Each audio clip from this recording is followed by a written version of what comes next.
You can measure my arms, but you can't measure my height. Everyone has a heart, but do you have heart? My name is Eric Jones Jr. I was born 1 out of 4 million people with a rare disease called club hands. The disease made my arm shorter because I didn't have the main bone in my arm. When I was born, the doctors didn't know what my situation was called. They had to go research. It took them a day to come back and tell my parents that I had club hands. My mom loved on me just like any mother would, but my father, he didn't want anything to do with me. He didn't want to hold me. He didn't want to touch me. He was blaming my mom for what happened, but it wasn't my mom. It was God. He created us all equal, and that's why I look different, but I'm no different than anyone else. As I grew older, I learned how to steadily ride my bike.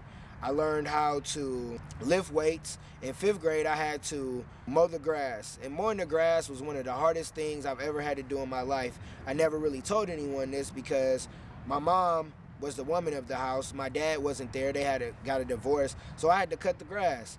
And if I didn't cut the grass, I mean my mom would have to cut the grass. Being the man of the house, I knew that that was my responsibility.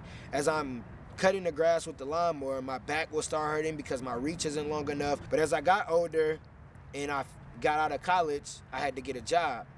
And that was one of the hardest things that I ever had to do because I couldn't get Social Security disability because they said I was able to work even though jobs wouldn't hire me. I was qualified. They would bring me in for an interview, and then they would look at my arms or look at my appearance and say, oh, well, we'll call you back. And they would never call back. They would always send an email and say, well, we found someone else with better qualities than you.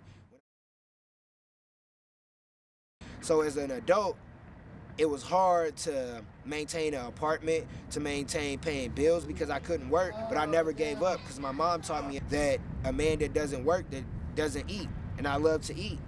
Now I speak to people and tell them my story and help them to understand no matter what their circumstance, no matter what obstacles, no matter what adversity, no what comes in their way, no matter if they're disabled, no matter if they have a learning problem, anything, you can overcome it by having heart.